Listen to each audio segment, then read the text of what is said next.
नमस्कार विद्यार्थी मित्रांनो, स्वागत आहे तुमचे। पहा पहिला प्रश्न, खालीलपैकी कोणती लेणी सर्वात प्राचीन लेणी आहे? ऑप्शन आहे वेरूळ, कारलेबाजे, पितळखोरा, घारापुरी। उत्तर आहे मित्रांनो पर्याय क्रमांक 3 पितळखोरा। जर तुम्हाला असा प्रश्न आला की पितळखोरा सर्वात प्राचीन लेणी कोणत्या जिल्ह्यामध्ये येते, तर लक्षात ठेवायचे आहे छत्रपती संभाजीनगरमध्ये ही लेणी आहे। पहा प्रश्न, दास कॅपिटल हा ग्रंथ कोणी लिहिला आहे? ऑप्शन आहे Rene Descartes, George Hegel, Karl Marx, doctor Babasaheb Ambedkar. तर उत्तर आहे मित्रांनो पर्याय क्रमांक 3 कार्ल मार्क्स यांनी दास कॅपिटल हा ग्रंथ लिहिला आहे, जो अर्थशास्त्राशी संबंधित आहे। पुढचा प्रश्न पहा, पुढचा प्रश्न, क्षयरोगाचे कारण काय आहे? काय असते?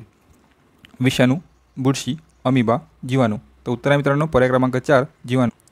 जर तुम्हाला असा प्रश्न आला की क्षयरोग हा कोणत्या जीवाणूमुळे होतो, तर त्याला म्हणतात मायक्रोबॅक्टेरियम ट्युबरक्ल्युरोसिस, ज्यालाच आपण MTB सुद्धा म्हणतो, म्हणजेच मायक्रोबॅक्टेरियम ट्युबरक्ल्युरोसिस। ठीक आहे, MTB या जीवाणूमुळे क्षयरोग होतो।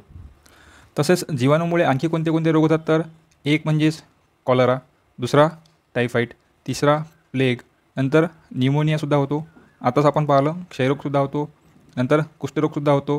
ठीक आहे, असेच काही इतर रोग आहेत जे जीवाणूमुळे होतात। तसे आपण जीवाणूमुळे होणारे आणि विषाणूमुळे होणारे अशा दोन गटामध्ये कोणते कोणते रोग मोडतात याचासुद्धा एक विस्तृत व्हिडिओ पाहू। पुढचा प्रश्न पहा मित्रांनो, ज्या पण व्हिडिओमध्ये मी म्हटलेलं आहे की आपण त्या टॉपिकवर व्हिडिओ पाहणार आहे, तर आपण तो व्हिडिओ पाहिलेलाच आहे, तर त्याकरता तुम्ही नक्कीच आपल्या चॅनलला सबस्क्राईब करा। पुढचा प्रश्न, दर्पण हे वृत्तपत्र 1832 साली मुंबईत कोणी सुरू केले? ऑप्शन आहे महात्मा गांधी, बाळशास्त्री जांभेकर, लोकमान्य टिळक, डॉक्टर बाबासाहेब आंबेडकर। तर उत्तर आहे मित्रांनो पर्याय क्रमांक 2 बाळशास्त्री जांभेकर। याच प्रश्नावर मित्रांनो 2-3 प्रश्न बनतात। पहिला प्रश्न म्हणजेच कोणत्या तारखेला हे वृत्तपत्र आले, प्रकाशित झाले, तर 6 जानेवारी, लक्षात ठेवायचं आहे 6 जानेवारी 1832। ठीक आहे, दुसरा प्रश्न बनतो की मराठी भाषेतील पहिले वृत्तपत्र कोणते, तर उत्तर राहणार दर्पण। ठीक आहे, आता दर्पण हे मराठी भाषेतील पहिले वृत्तपत्र आहे। तिसरा प्रश्न बनतो की मराठी पत्रकारितेचे जनक कोणास म्हटले जाते, तर लक्षात ठेवायचे आहे बाळशास्त्री जांभेकर यांना मराठी पत्रकारितेचे जनक म्हटले जाते। आणि यांनीच 1840मध्ये कोणी, तर बाळशास्त्री जांभेकर यांनी दिग्दर्शन हे सुरू केले। पुढचा प्रश्न, जमशेदजी टाटा यांनी जमशेदपूर येथे पोलाद निर्मितीचा कारखाना केव्हा सुरू केला? खूप वेळा विचारलेला आहे मित्रांनो प्रश्न। ऑप्शन आहे मित्रांनो 1853, 1907, 1917, 1855। तर उत्तर आहे मित्रांनो 26 ऑगस्ट 1907 या दिवशी जमशेदपूर झारखंड येथे जमशेदजी टाटा यांनी पहिला पोलाद कारखाना स्थापन केला। त्यालाच आपण TISCO म्हणतो, म्हणजेच Tata iron and still company. लक्षात ठेवायचे मित्रांनो। पुढचा प्रश्न पहा, समुद्र सपाटीपासून जसजसे वर जावे तसतसा हवेच्या दबावावर काय फरक पडतो? भूगोलाचा प्रश्न आहे मित्रांनो। पहा ऑप्शन, कमी होते, जास्त होते, काहीही परिणाम होत नाही, तसेच राहते। तर उत्तर आहे मित्रांनो पर्याय क्रमांक 1 कमी होतो। तर विद्यार्थी मित्रांनो लक्षात ठेवायचे आहे की समुद्र सपाटीवर हवेचा दाब सर्वात जास्त असतो आणि जसे जसे उंच जावे तसतसे हवेचा दाब हा कमी होतो। आता याला जर आपण स्पष्टीकरणामध्ये जर पाहिलं, तर हवेचा दाब म्हणजे पृथ्वीवरील हवेच्या वजनामुळे निर्माण होणारा दाब, आणि उंचीनुसार हा का कमी होत जातो, तर दाबातील हा बदल हवेच्या घनतेतील बदलामुळे होतो। म्हणजेच हवेची घनता तापमानाशी संबंधित आहे। जसजसे आपण उंच जावे तसतसे तापमान वाढत जाते। म्हणजेच हवा जर थंडी असेल तर त्यामधील जे रेणूची घनता असते ती जास्त असते, जसजसे उंचावर जातो तसतशी हवा ही जी आहे ती विरळ होत जाते, म्हणजेच जे रेणूचे कण आहे ते दूर दूर होतात, यानुसार त्यामधली घनता कमी होते आणि म्हणूनच दाबसुद्धा कमी होतो। ठीक आहे, इतकं लक्षात ठेवायचे आहे। आणि यावर विस्तृत व्हिडिओ पाहिजे असेल तर कमेंट नक्की करा। पुढचा प्रश्न पहा, प्रश्न, भारतीय राष्ट्रीय सभेच्या पहिल्या अधिवेशनाचे अध्यक्ष कोण होते? ऑप्शन आहे पंडित नेहरू, व्योमचंद्र बॅनर्जी, लोकमान्य टिळक, सरदार वल्लभभाई पटेल। तर उत्तर आहे मित्रांनो पर्याय क्रमांक 2 व्योमचंद्र बॅनर्जी। तर लक्षात ठेवा। तर विद्यार्थी मित्रांनो 1885मध्ये राष्ट्रीय सभेचे अधिवेशन होणार होते पुण्याला, पण तिथे प्लेगची साथ पसरल्यामुळे हे अधिवेशन मुंबईला घेण्यात आले आणि त्या पहिल्या अधिवेशनाचे अध्यक्ष होते व्योमेशचंद्र बॅनर्जी। आणि यावर सुद्धा प्रश्न आलेला आहे की मुंबई येथे जे पहिले अधिवेशन झाले होते ते कुठे घेण्यात आले, तर गोकुळदास तेजपाल संस्कृत पाठशाळा, हे लक्षात ठेवायचे. ठीक आहे. आपण फक्त प्रश्नाच्या दृष्टीनेच हा पॉईंट घेत आहे. तसे याबद्दल बोलायचे जर झाले तर आपण सर्व अधिवेशन, त्याचे अध्यक्ष आणि त्यांचे ठिकाणे एका विस्तृत व्हिडिओमध्ये पाहू. पुढचा प्रश्न पहा, गांधीजींनी चंपारण्य सत्याग्रह कोणत्या वर्षी केला? ऑप्शन आहे मित्रांनो 1921, 1930, 1907, 1917. तर उत्तर आहे पर्याय क्रमांक 4, 1917. तर विद्यार्थी मित्रांनो, 1917मध्ये महात्मा गांधींच्या नेतृत्वाखाली हा पहिला त्यांचा सत्याग्रह होता. आणि याबद्दल जर बोलायचे झाले म्हटलं तर भारतातील बिहारमधील चंपारण्य जिल्ह्यात ब्रिटिश वसाहत जी होती त्यांनी तेथील शेतकऱ्यांना नगदी पिके घेण्यास लावले होते. म्हणजेच अन्न पिकवण्याजागी नगदी पिके घेण्यास त्यांना शेतकऱ्यांना जबरी केली होती.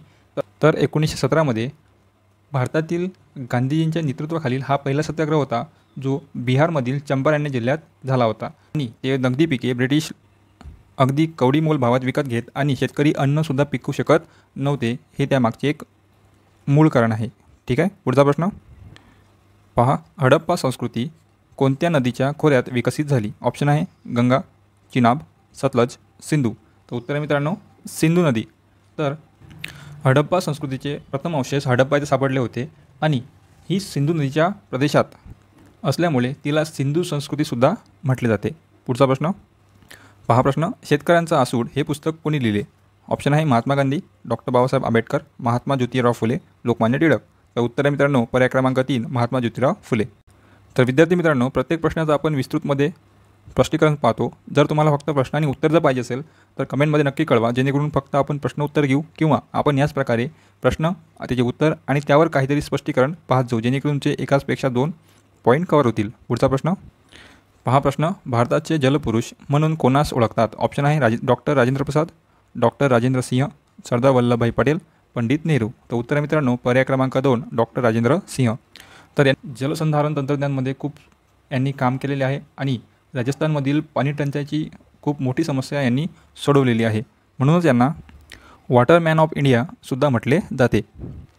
पुढचा प्रश्न पहा, प्रश्न संपूर्ण परजीवी वनस्पती कोणती आहे? ऑप्शन आहे बांडगुळ, ऊस, अमरवेल, सूर्यफूल.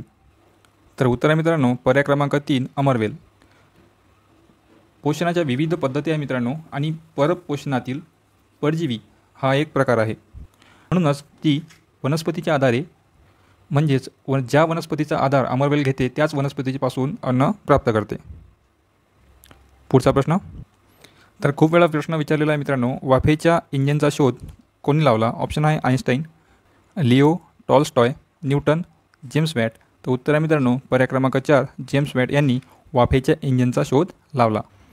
पहा, प्रश्न पृथ्वीच्या पृष्ठभागावर पृथ्वीचे गुरुत्व त्वरण किती असते? ऑप्शन आहे 9.50 मीटर पर सेकंड स्क्वेअर, 9.8 मीटर पर सेकंड स्क्वेअर, 10.81 मीटर पर सेकंड स्क्वेअर आणि 7.81 मीटर पर सेकंड स्क्वेअर.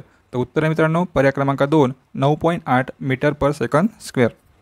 तर आता याबद्दल थोडं लक्षात घ्या की त्वरण म्हणजेच काय? तर त्वरण म्हणजेच वेळेनुसार वेगामध्ये होणारा बदल म्हणजेच त्वरण होतो. आणि गुरुत्व त्वरण म्हणजेच काय? तर मग गुरुत्वाकर्षणाच्या बलामुळे होणारा बदल, त्याला आपण गुरुत्वीय त्वरण असे म्हणतो. आणि तुम्हाला इथं दिसले असेलच की त्याचे SI एकक किती काय आहे? तर मीटर पर सेकंड स्क्वेअर. लक्षात ठेवायचे आहे. पुढचा प्रश्न पहा, प्रश्न मिथेन गॅसचे रेणूसूत्र काय आहे? ऑप्शन आहे C2H6, C2H10, C3H8 आणि CH4. तर उत्तर आहे मित्रांनो पर्याय क्रमांक 4, CH4. म्हणजेच C म्हणजेच कार्बन, कार्बनचा 1 अणू आणि 4 हायड्रोजनचे अणू, यानुसारच मिथेन गॅसचे रासायनिक सूत्र CH4 होते. पुढचा प्रश्न पहा, प्रश्न सर्व योग्यदाता रक्तगट कोणता आहे? ऑप्शन आहे O, B, A, AB. तर उत्तर आहे मित्रांनो पर्याय क्रमांक 1, O हा सर्व योग्यदाता रक्तगट आहे. कोणता रक्तगट हा कोणत्या रक्तगटाला रक्त देऊ शकतो किंवा घेऊ शकतो याबद्दल आपण एका शॉर्ट्स व्हिडिओमध्ये पाहू. ठीक आहे. आणि यावरून 2 गोष्टी लक्षात ठेवा. जागतिक रक्तदान दिन कितीला असतो? 14 जून. ठीक आहे. आणि राष्ट्रीय रक्तदान दिन विचारला तर राष्ट्रीय रक्तदान दिन तर 1 ऑक्टोबर. हे लक्षात ठेवायचे आहे. पुढचा प्रश्न पहा, मुर्दूस हा विकार कोणत्या जीवनसत्वाच्या कमतरतेमुळे होतो? यावर आपण 3 वेळा प्रश्न पाहिलेला आहे. ठीक आहे. पहा, ऑप्शन आहे A, C, D, B. तर उत्तर आहे मित्रांनो पर्याय क्रमांक 3 डी जीवनसत्वाच्या कमतरतेमुळे मुर्दूस हा विकार होतो. म्हणजेच व्हिटॅमिन डी हे कशाचे काम करते तर कॅल्शियम शरीरात शोषून घेण्याचे काम करते. पुढचा प्रश्न पहा प्रश्न, कुतुब मिनारची उंची किती मीटर आहे? ऑप्शन आहे 73, 93, 100, 83. तर उत्तर आहे पर्याय क्रमांक 1 73 मीटर. ठीक आहे. कुतुब मिनार कुठे आहे तर दिल्ली येथे कुतुब मिनार आहे. आणि हा कोणी बांधला असे विचारण्यात आले तर लक्षात ठेवायचे कुतुबुद्दीन ऐबक याने. पुढचा प्रश्न, कार्बनचा अणुअंक किती आहे? ऑप्शन आहे 6, 4, 12, 5. तर उत्तर आहे पर्याय क्रमांक 1 6. याआधीच आपण प्रश्न पाहिला होता की मिथेन गॅसचे रासायनिक सूत्र काय आहे तर CH4. त्यामधील जो C आहे तोच म्हणजेच कार्बन, ज्याचा अणुअंक आहे 6, ज्याला आपण ॲटोमिक नंबरसुद्धा म्हणतो.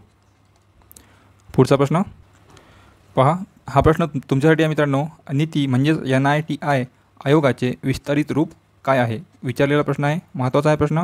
तर नीती आयोग, जेव्हा तुम्ही याचं विस्तृत रूप पाहाल त्यासोबतच याची इतर माहितीसुद्धा पहा, जेणेकरून यावर येणारा प्रश्नसुद्धा तुमचा जायला नको. आणि याचे उत्तर नक्कीच कमेंटमध्ये लिहा.